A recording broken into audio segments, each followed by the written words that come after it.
Hello learners, I am Dr. Sabha and I welcome you all in the course on concepts and orientation of pharmacy. Today, in this module, we will be discussing about history of pharmacy with emphasis on emergence of homeopathic pharmacy.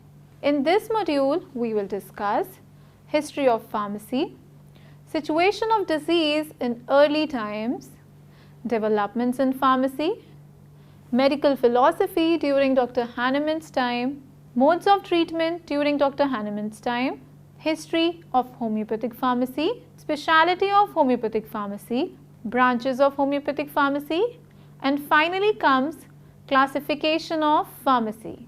So let us begin. We will start with the history of pharmacy. When it comes to the historical importance of pharmacy, we have a dearth of specific evidences or documents. But yes, we can definitely say that the history of pharmacy is the history of medicine. If you look back into the history, ever since man has existed, his problems of food, disease and death have also been there. In his search for solutions to his problems, he unknowingly had been using pharmacy. For example, whenever he had an injury, he used to wash his injured parts and then applied leaves, mud, etc. to stop bleeding or for dressing purposes. And following these practices, he came to know that certain leaves proved more helpful than the others. And we have evidences to these through the excavations that support the statement that prehistoric people gathered plants for medicinal purpose. And as I had explained just now, by trial and error, they expanded their knowledge of the healing properties of certain natural substances. The wise men of the tribes gathered knowledge of the healing properties through experience and handed them down the generations through word of mouth.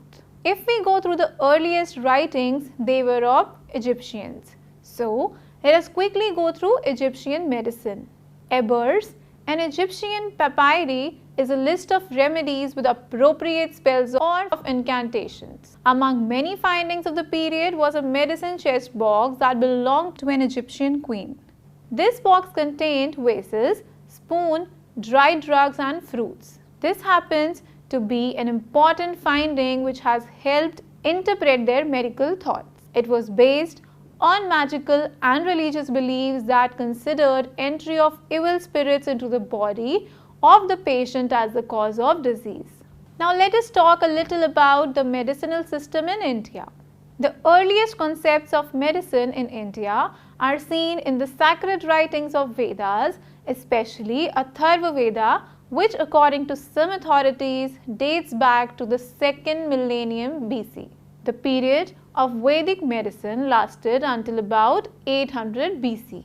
The Vedas are rich in information related to magical practice and treatment of diseases. Ayurveda is also said to have developed from Atharva Veda. Most important medical treatises of the post-Vedic period are Charaka Samhita and Sushruta Samhita. Indian therapeutics placed importance on the dietetic treatment and sometimes dietary measures preceded any medical treatment. The Indian materia medica was extensive and consisted mainly of vegetable drugs, all of which were sourced from indigenously available plants. Charaka himself mentioned more than 500 medical plants in his Samhita, while Sushruta mentioned more than 760 in his. But the ancient Indian materia medica wasn't exclusively made of remedies from the plant kingdom. Animal remedies such as milk of various animals, bones, gallstones and even minerals like sulfur, arsenic, gold, lead, etc. were also employed by these ancient physicians. The physicians collected and prepared their own drugs. Many medicinal plants like cardamom, cinnamon, etc. later found their way into the Western pharmacopoeias. Alcohol seems to have been used as a sedative during operations. Sushruta is also believed to have been used in scents of cannabis along with wine as sedatives. Now we will move on to Chinese medicine, which is also of great antiquity. A majority of Chinese medicinal literature is found in an ancient work called the Nei Ching. Do you know who authored this? Emperor Huang Tai was the author. Some Chinese drugs that have been taken over by Western medicine include aconite, camphor, iron, rhubarb, etc. Their moxibustion and acupuncture techniques are now practiced around the world today. Acupuncture you all must be knowing, while moxibustion could be a new term for many of you. You would have already seen the image. Anyways, here it is again. Moxibustion is also a traditional Chinese medicine therapy which consists of burning dried mugworts on particular points of the body for healing purposes. Other introductions made by China include hydrotherapy and vaccinations. Now, let us see the situation of disease in the earliest times schematically.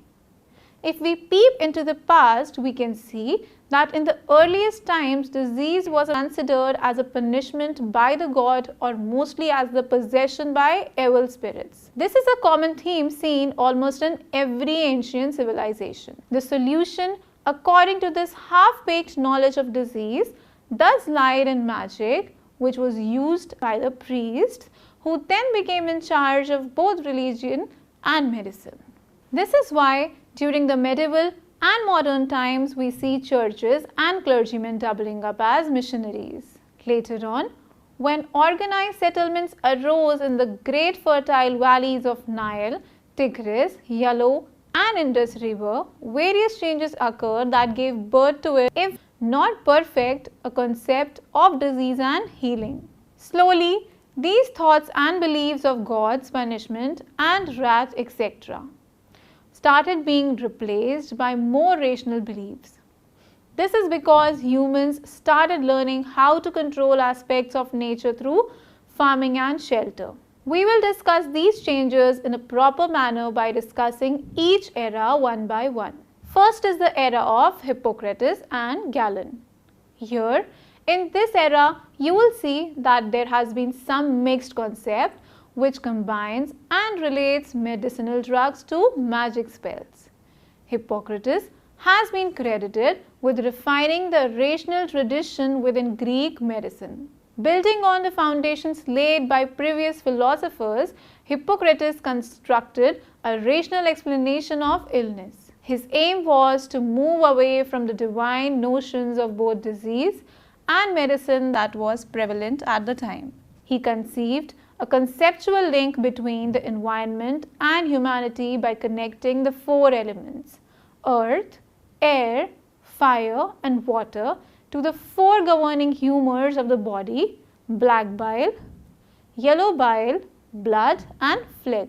He viewed diseases with respect to the patient and his environment.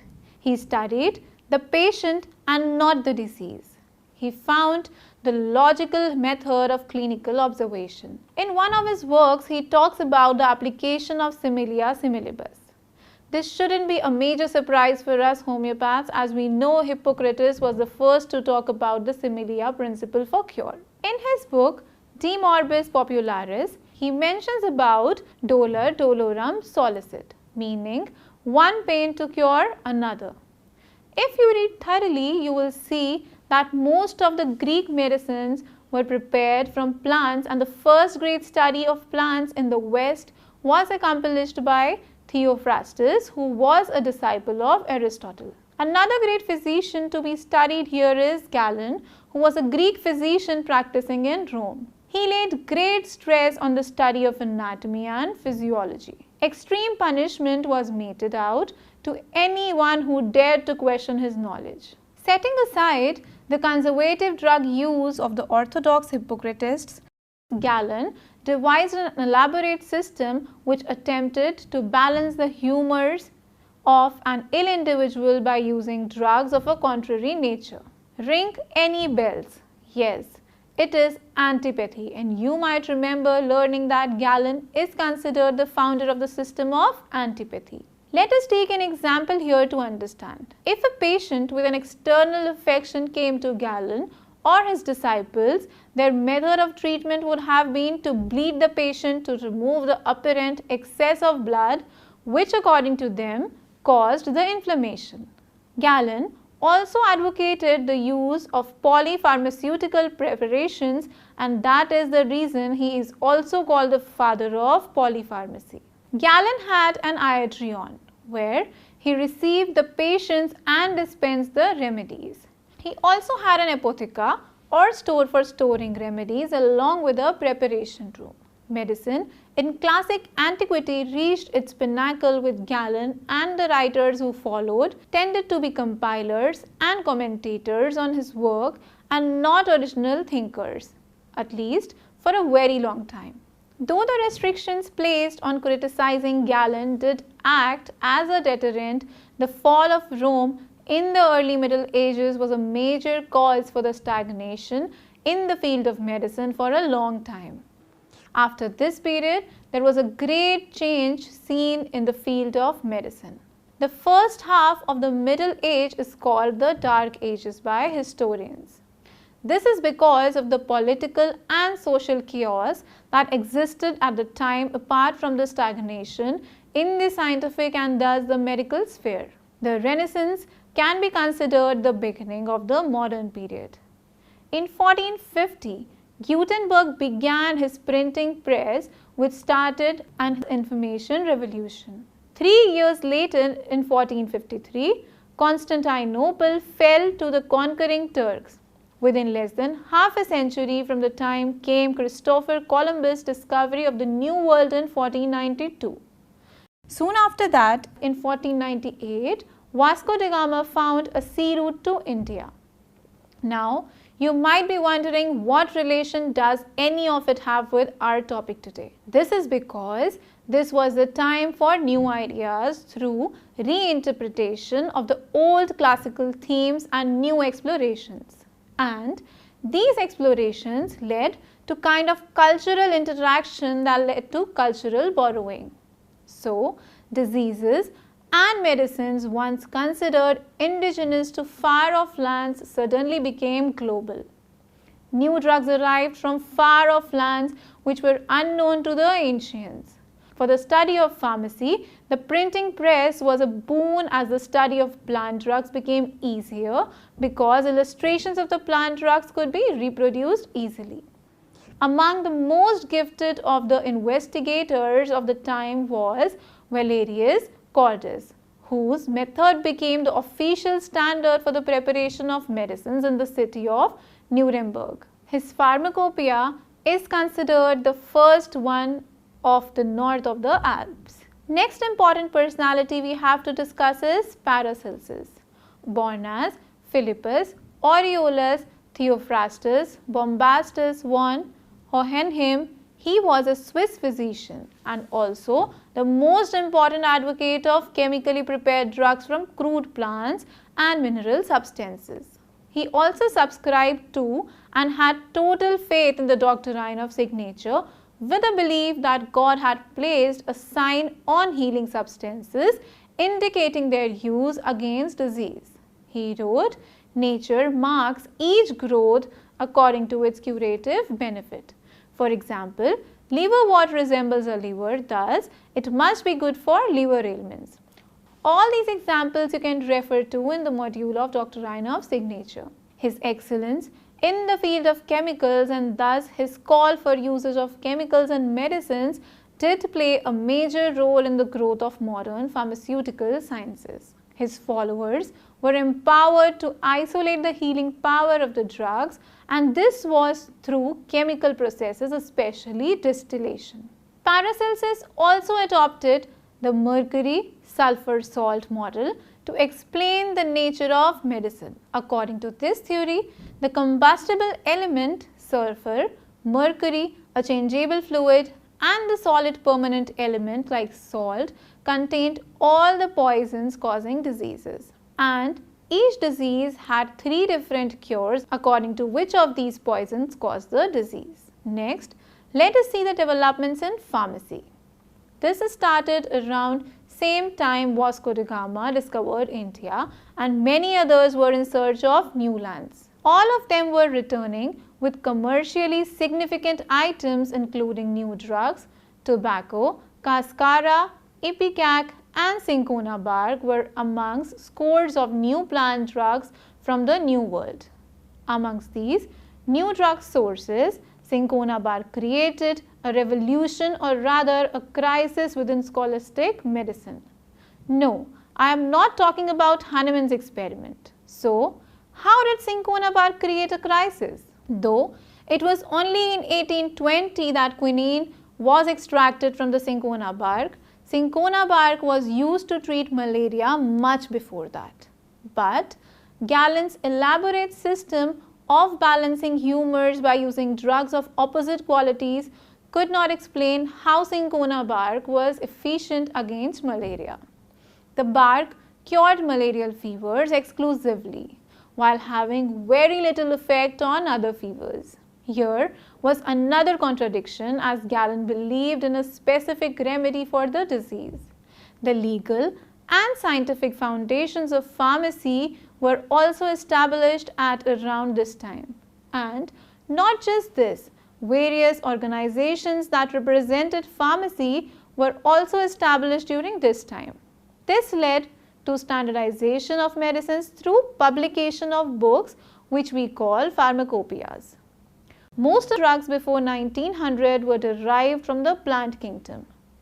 So, pharmacists dominated the investigation of botanical drugs. They were involved in documenting the sources of plant drugs around the globe, thus making significant contributions to the science of botany. With passing time, a more modern viewpoint also emerged.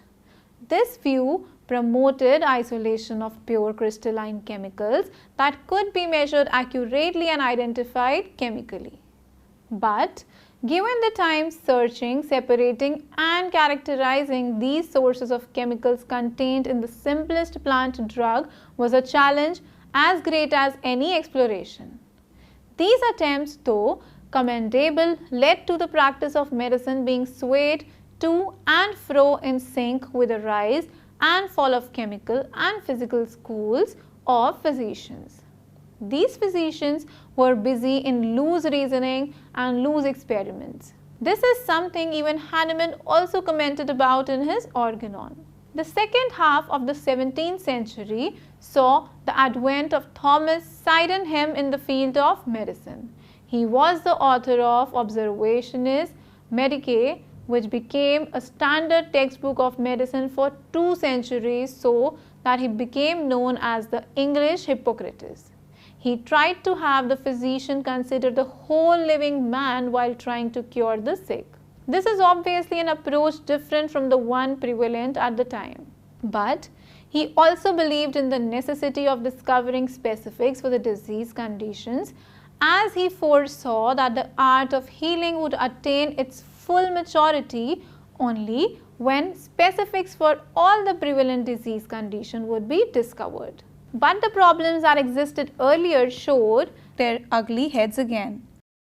A plethora of theories and speculations by innumerable physicians and thinkers in Europe pushed Sydenham's ideas to the background. So, this was a time when the whole of Europe was filled by a plethora of theories and hypotheses concerning the nature of disease, its causation. Thus, consequently, the therapeutics were as diverse and numerous as the theories propounded. Also, from the 17th century onwards, there were rapid strides in the field of medicine. Let's quickly go through some of these discoveries. William Harvey discovered circulation of blood. Marcello Malfigi saw a network of tiny blood vessels in the lung of a frog. Richard Lower traced interaction between air and blood. Lavoisier discovered oxygen. Antony van Leeuwenhoek invented the microscope. And later in the 18th century, the greatest findings seen were the science of homeopathy by Dr. Samuel Hahnemann and the discovery of vaccination by Edward Jenner. This period also experienced a marked decline in witchcraft magic theories, the status of priests as medical personnel, astrology, etc. But This somehow led to an unfortunate gain in the blind respect for traditional authority. And while there were multiple theories, most of them lacked principles. We had already seen that this period saw innumerable and dissimilar ideas regarding nature of diseases springing up along with their ideas for suitable remedies. These theoretical views gave rise to the so-called system, each of which was at variance with the rest and self-contradictory. Amazed by their incomprehensible wisdom, they also had many followers. But all they enjoyed was a short-lived renown until a new system, often diametrically opposed to the first, thrust that aside and in its turn gained. Gradually, in attempt to overtake the contemporary systems, we saw the origination of harmful procedures like mixture prescriptions, bloodlettings, other crude and torturous therapeutic practices. So, this was a period of chaos with total absence of any general or fixed principles or laws of treatment. And not just lacking principles, but unnecessarily painful and lethal procedures were popular during this time. By the beginning of the 19th century, the structure of the human body was fully known and concentration turned to the advancement of knowledge of pathology and the conclusive verification of the germ theory of Louis Pasteur, Joseph Lister and Robert Koch. Apart from that, let's look at a few more discoveries in the 19th century. By the end of the 19th century, causes of many mosquito-borne diseases were also discovered. Sir Ronald Ross, Carlos Finlay, Sir Patrick Manson, etc. were involved with these works. Roentgen had discovered X-ray, Curie had discovered radium, and a new field of psychiatry was opened by Sigmund Freud. Now, we will move on to the discoveries in the 20th century. The 20th century saw the discovery of antibiotic, penicillin by Alexander Fleming. It revolutionized modern medicine. Isolation of insulin in 1921 came as a boon to the diabetics, and many other discoveries and inventions were made to make this world a better place for mankind. Beginning of 20th century also saw the formulation of laws of heredity by Gregor Johann Mendel. Today, biotechnology happens to be the buzzword. It came into limelight because of the breathtaking breakthrough of recombinant DNA technology, with which we have entered into an era of gene therapy and genetic engineering. Many genetic abnormalities which were thought to be incurable are on road to become manageable thanks to the advancements in biotechnology. Well, how true each of the fact is, we will get to know with the passage of time. But for now, all we can say as homeopaths is that the laws laid down by Dr. Hahnemann are the closest truth we have. Or you could say Hahnemann's teachings paved the way for a pure science, and thus we can conclude that this finding of the 18th century is better than many of the options that came even later. Let us now move forward to see the medical philosophy during the time of Master Hahnemann. At that time, there were three main classes of people that were dominating the medical philosophy. The first were the rationalists. Their main principle was a disease cannot be cured without knowing its cause. And in order to ascertain a cause, they theorized the nature of changes brought about in the body by a disease and also the nature of action of drugs. As expected, these led to nothing more than empty speculations, something which the period didn't have a lack of. Later, development of the science of anatomy and physiology came, and with that came a kind of increased understanding of pathology, or so they thought.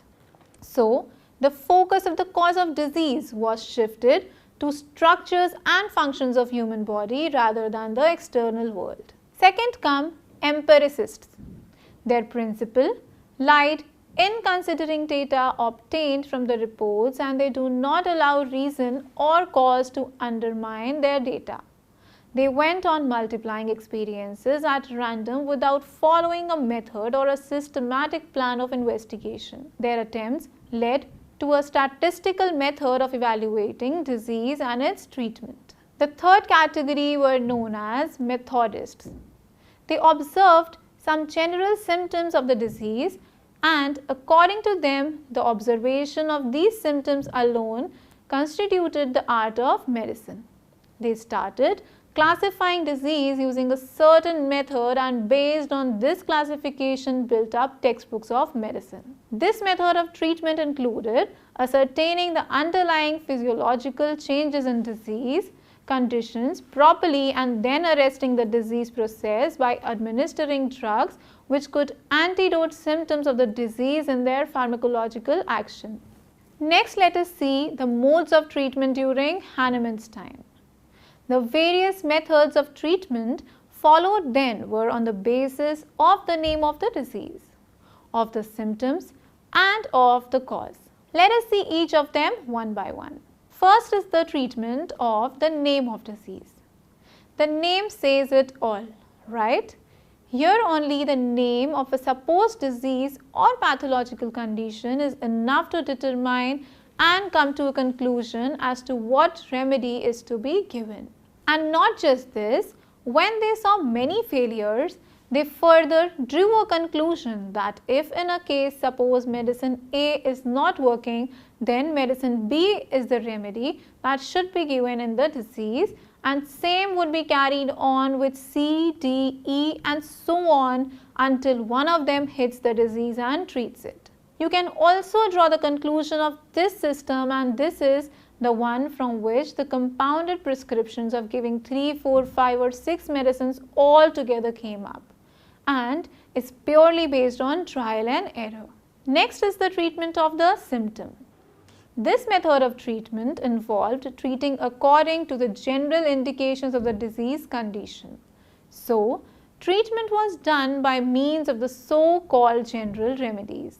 For example, if there are indications of impurities in the alimentary canal, then it would be treated by evacuations upwards and downwards. Heat demanded cooling medicine.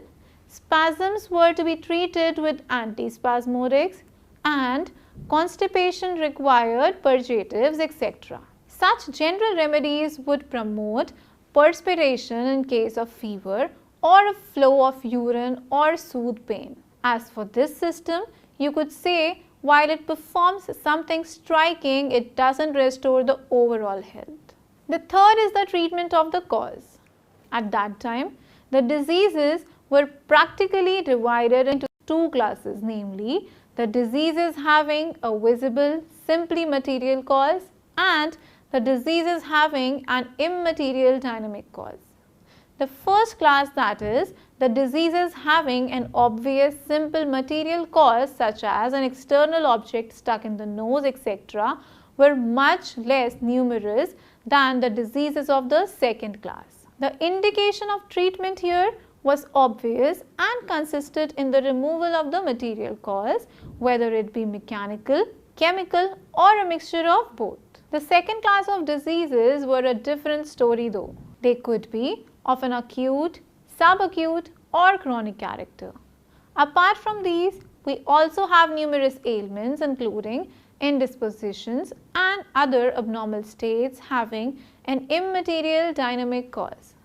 Dr. Hahnemann's greatest contributions in relation to pharmacy are the principle of dynamization, the use of the single simple remedy which is also known as monopharmacy, and drug proving, that is, on healthy human beings. Though modern techniques, developments, research, new ideas and sophistication identify the pharmaceutical practice of the modern medicine, the principles on which the practice of modern medicine is based is still to this date materialistic and thus cannot be termed as a true healing art, especially when it comes to diseases with a dynamic cause. Now let us move ahead to the history of homeopathic pharmacy. Homeopathic pharmacy is defined as the art and science of identifying, collecting, preparing, preserving, evaluating, standardizing and dispensing of medicines.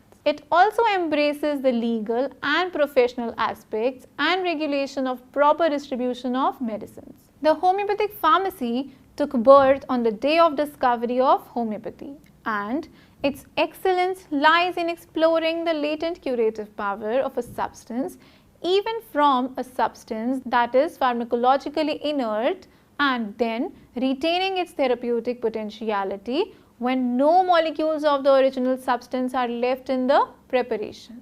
The experimental and practical foundation studies were carried out between the year 1790 and 1810, and we all very well know that the founder and the discoverer of homeopathic pharmacology is Dr. Samuel Hahnemann himself.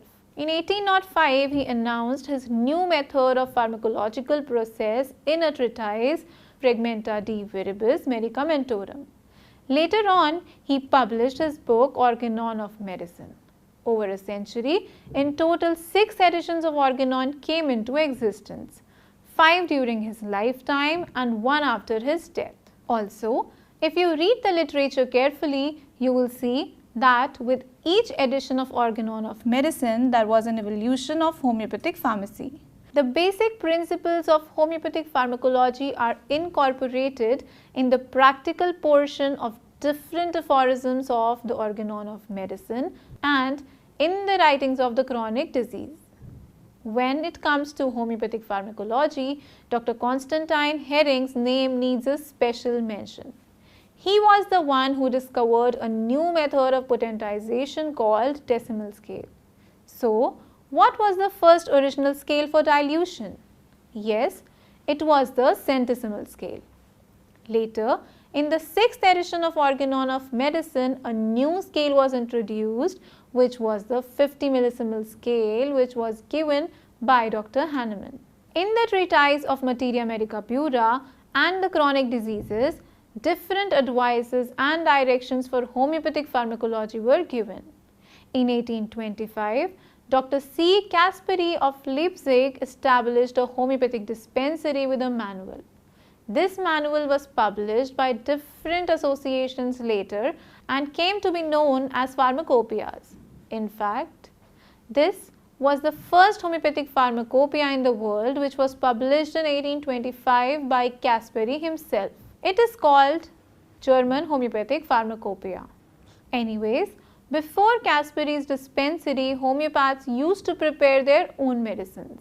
This was an impulse for different homeopathic establishments or associations to publish their own pharmacopoeias.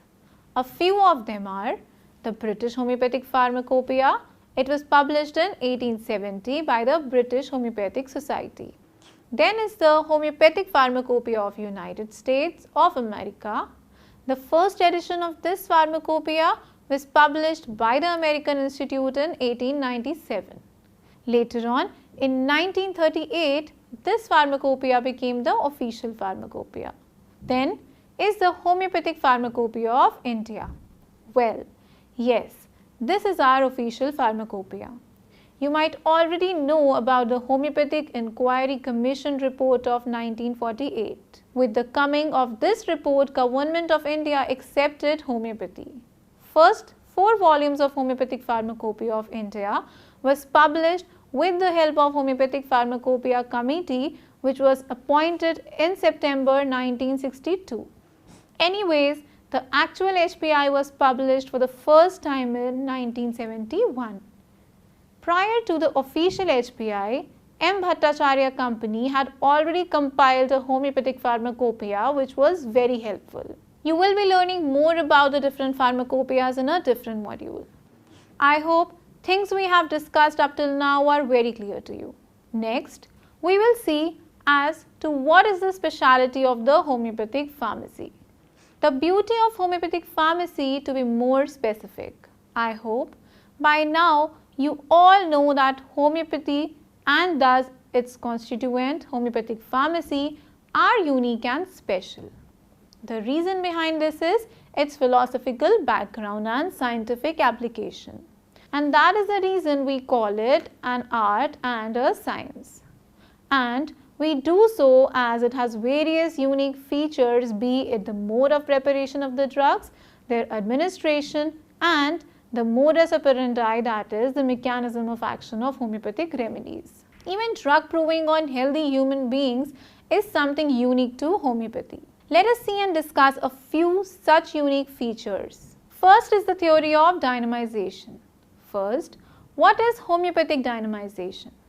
Homeopathic dynamization is a process by which the latent curative power of the medicinal properties in the dynamic plane present in a substance are aroused. A speciality of the homeopathic pharmacy is that it demonstrates the power of capacity of an infinitesimally small dose.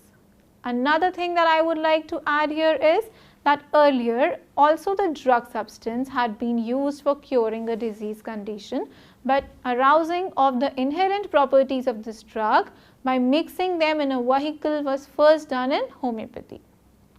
The second is homeopathic pharmacodynamics. Only after a complete study of a drug's pure effects in deranging health in healthy human beings, that is through the process of drug proving on healthy human beings, does a drug become part of the homeopathic materia medica. Homeopathic drugs, as you all know, are proved on healthy humans of both sexes, that is males and females of different age groups, different constitutions, etc. The subjective symptoms of the prover are noted with great importance. Drug proving being used for the purpose of ascertaining the pure specific action of each substance upon the healthy organism, enabling the practitioner to apply his remedies in disease knowingly and efficiently, is a unique feature in modern medical science and something that homeopathy has used since its inception more than 2 centuries ago. Though homeopathic drug proving have a philosophical base, they are conducted in a scientific, standardized, controlled method that is also verified by repeated trials and confirming them clinically. The third is the single simple remedy. Well, this is again a beautiful thing that you get to see in homeopathy, where Dr. Hahnemann advises his followers to refrain from giving a number of medicines at the same time and making it complex. This system, that is polypharmacy, was followed during Hahnemann's time and much before that too. In fact, in 1797, Hahnemann wrote an essay titled "Are the Obstacles to the Attainment of Simplicity and Certainty in Practical Medicine Insurmountable?" In the essay, he made a strong attack on mixtures of medicines being used at the same time. Homeopathy has no compound prescriptions. In each case of illness, only one simple medicinal substance is dispensed in an unmedicinal vehicle. Fourth specialty is the in-process quality control. This is something that is very strictly done while preparing a homeopathic drug, right from its identification and collection up to the finished product. Another important factor to be kept in mind is the importance given to the maintenance of freshness of materials used in making the medicines. Next special factor is that it's simple to dispense and easy to administer. This is a very important factor. See, the method of dispensing homeopathic medicines is very simple, guided by conveyance and ease. This is buttressed by the fact that the vehicle used in dispensing the medicine can be adjusted according to the patient. For example, an infant can be given the medicine in sugar of milk. Hahnemann also talks about multiple routes of administration like olfactory, oral, etc. Another very important thing is its long shelf life. As mentioned by Dr. Hahnemann, the homeopathic medicines, especially the potencies, have the potential to be preserved for many years if they are stored properly following the rules. And another very important and not to be left out point is its cost effectiveness. The total cost of manufacture of homeopathic medicines is cheaper in comparison to other systems of medicine. This is why homeopathy as a system of medicine is not only healthier but also economically viable for developing countries especially.